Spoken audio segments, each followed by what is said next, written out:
Hi there, welcome to this video. Today I wanted to talk about Octopus Energy and moving to Octopus Go, which I've finally done.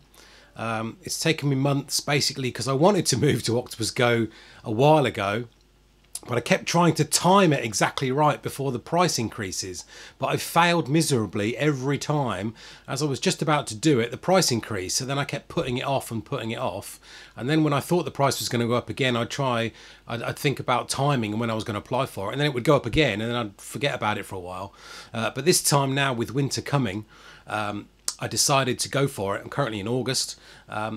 The reason is because obviously the price increases, the fixed price cap, or the price cap, is going to be increasing again. Now the date in August when that's actually going to be released, I believe, is the 26th of August. So I wanted to make sure that I'd got in well before that, because I just really didn't know how long it was going to take to move over to Go.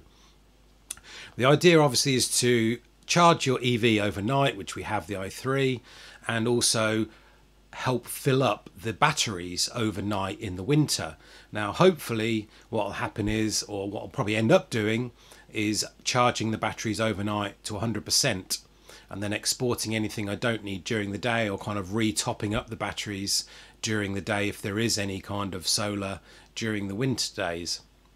So that's the idea, that's the plan. But as I've never had a winter with my solar panels yet, I only had them in March, it's all a learning curve for me, and probably many others as well.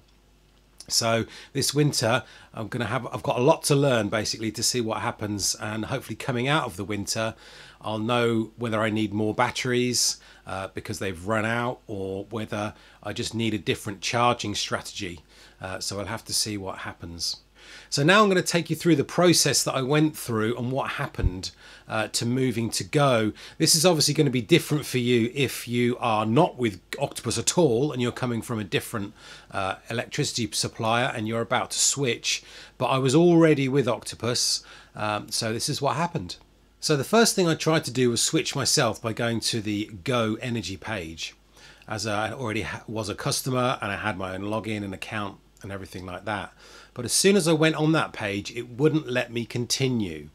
Now the main reason for that was because I was on the 7.5 pence Octopus Energy export, or Octopus outgoing, and you're not allowed to be on outgoing at 7.5 pence exporting your solar energy and also be on Go at the same time.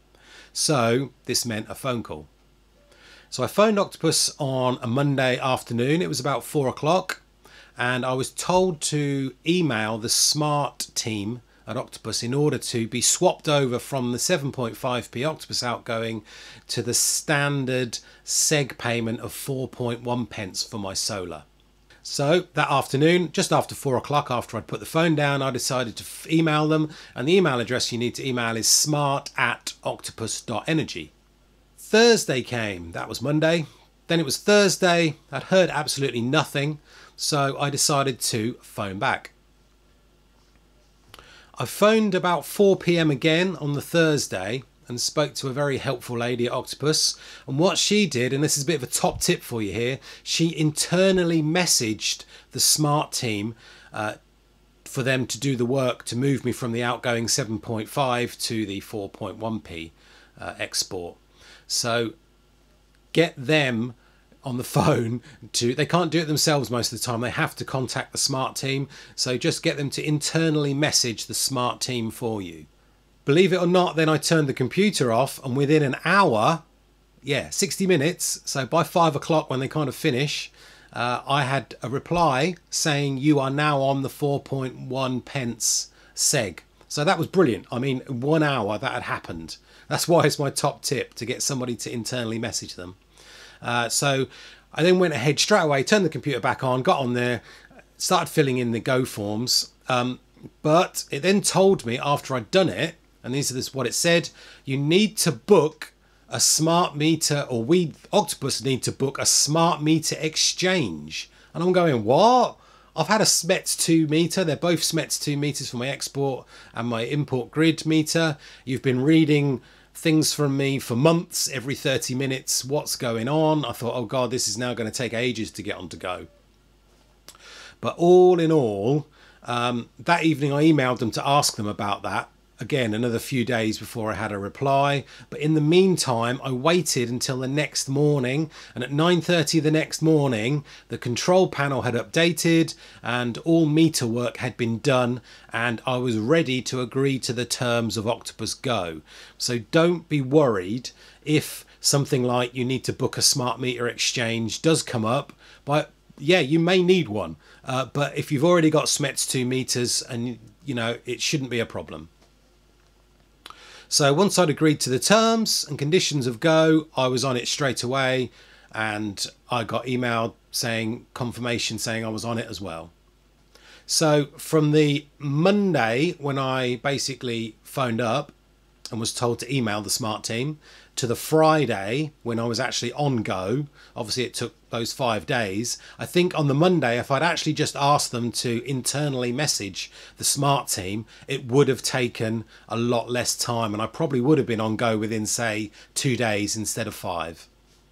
So if you're thinking about moving to Octopus, don't forget you can get a £50 bill credit or a £100 bill credit if you're a business. All you need to do is quote my code ToughSnail7955. Now you can do that when you either phone them up to switch, or you can mention it in an email to them when you join, or by entering it into your control panel in the first couple of weeks once you've switched.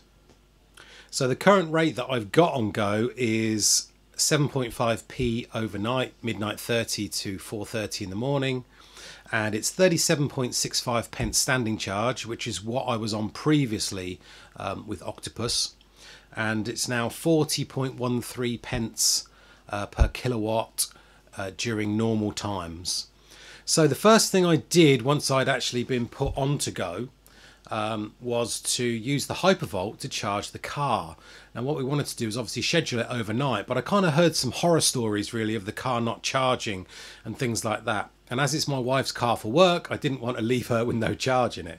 So what I decided to do a day or so after we'd gone live with Go was to actually set a scheduled charge in the evening. I set it for about 8:30 in the evening to come on till 8:40, just to see if it was going to turn on and turn off okay. So I did that and it was fine. But what did I discover?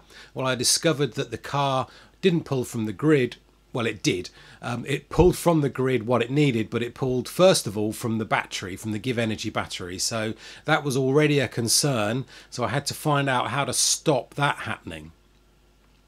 After that, I knew I was fine to charge through the night. And the first night of overnight charging on the Hypervolt was a bit apprehensive, but I think I woke up really early the next morning, about sort of 5:30 in the morning, and turned my phone on to check that the car had actually had 100% charge and all was well in the world. So I'm going to do a separate video about how to stop the EV charger depleting your Give Energy battery. But basically, you have to set a standard set minimum state of charge really in the app or in the cloud Give Energy environment, and I'll show you how to do that in a later video.